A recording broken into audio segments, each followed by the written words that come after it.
Good morning. It is August 16th. It is Wednesday. Wednesday, we talk finance. And, I love faith. That's why it's number one. God first above all things.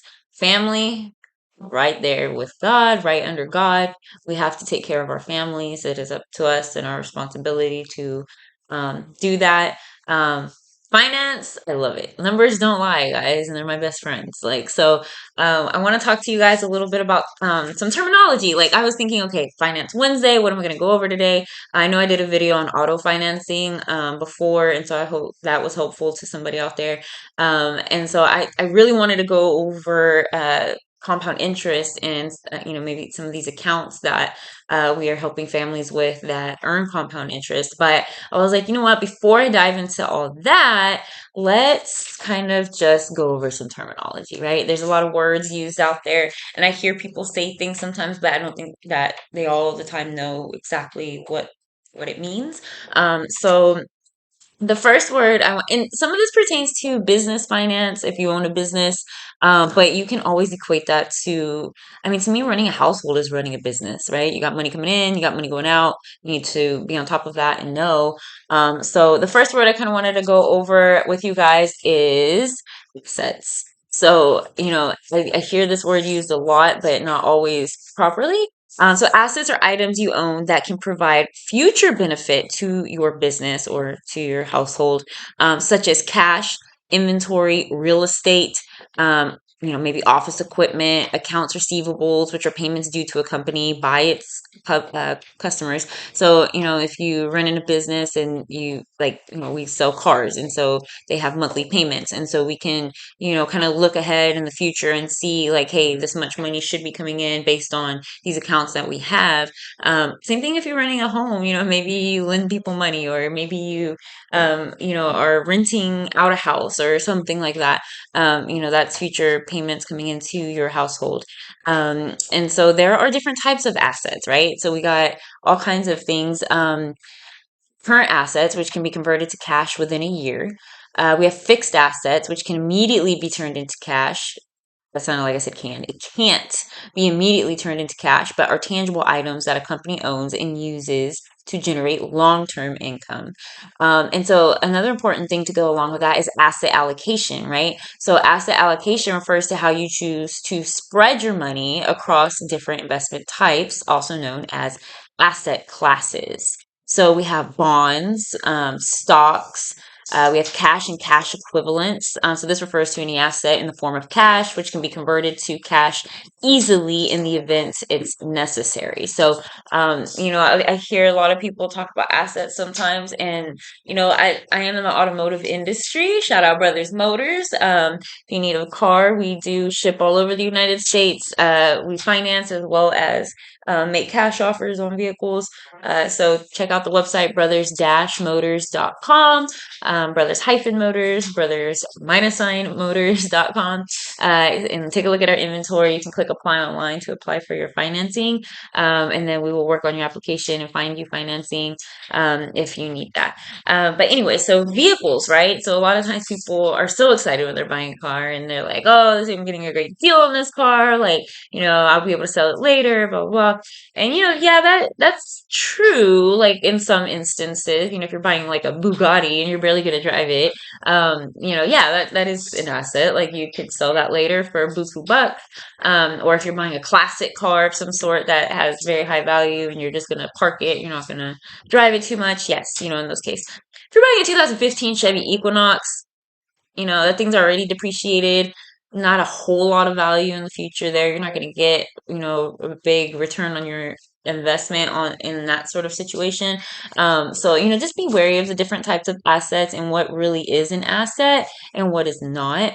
So another thing I think is important when you're looking at your assets, you also looking at your income that's coming in. So you're kind of making you want to make like we call it a balance sheet in business. You want to know like what I have coming in, what I expect to have come in, and also what's going out, right? So a balance sheet, it's a financial statement that communicates an organization's worth or book value. So the balance sheet includes a tally of the organization's assets, liabilities, shareholders' equity for a given reporting period. So maybe you own a business and this does pertain to you, but even if you're running a household, it's very important how much is coming in my household every month, how much is going out of my household every month. If you've never done that before, I beg you to do this today.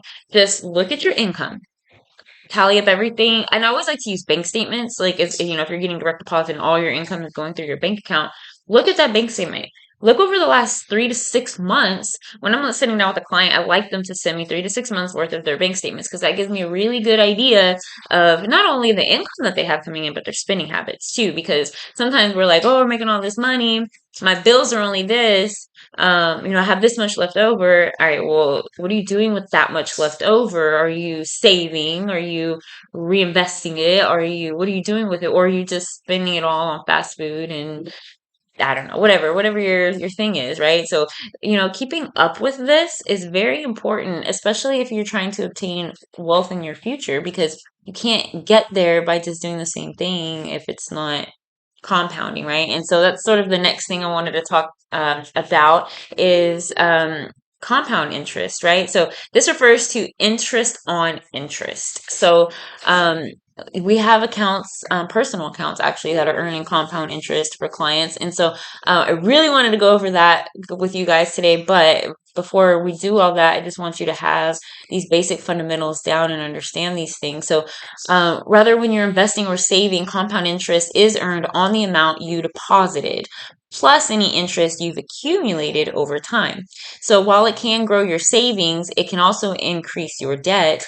Compound interest is charged on the initial amount you were loaned, if we're talking about a loan, as well as the expenses added to your outstanding balance over time. So compound interest works both ways. So if we are saving money and we're compounding interest on our savings, that is good interest. I put $1,000 in this account, set it and forget it, and it consistently earns me whatever 3% over time. That's good, right? I mean, 3% is not that good, but that's maybe standard in some of these accounts.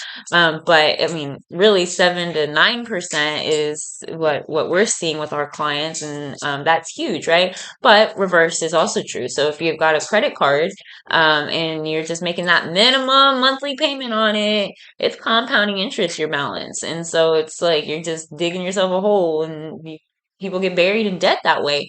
Shout out PFN, Prosperity Financial. If you are in debt, we do have solutions for that as well. Anyway, so these are just some terms I really wanted you guys to learn today. If you've never done it before, I beg you, please sit down for 30 minutes. Look at all your income coming in on a monthly basis. Look at all your bills going out on a monthly basis. Take your income minus all those bills that are coming out. What's left? What are you doing with what's left? Are you just buying beer every weekend and drinking it with the homies? I know that was me for a very long time. Like, and that's cool. It's fun. I'm not saying don't ever do that. But if you're spending all your money doing that every single weekend, I mean, and you're not ever increasing your income, it's hard to plan for the future. And, I have conversations with people who are like, well, I'm not, why should we plan for the future? Like, we don't know if we're going to live tomorrow. True. You don't know. But what if you do? I'm like, the verse is always true. We can say what if all day. I'd rather say what if and be prepared and have my children set up in a better place than say, oh, I'm going to die tomorrow. And I'm a morbid person. I think about death all the time. So it's not like I'm just living in la la land or anything. I do understand. But I don't know. I'd rather follow a recipe for success versus a recipe for I'm just going to settle because who cares? I care. My children care. My grandchildren care. My future great grandchildren care. Like, you need to care. So, God bless you guys. I hope you learned a little something today. If you need help preparing a financial plan, please reach out to me. This is what we do. We have a whole a whole team, a whole gang of people that help clients with their financial preparation. So doesn't matter what state you're in. We've got people all over the United States. We got Puerto Rico. We're able to help people out there as well.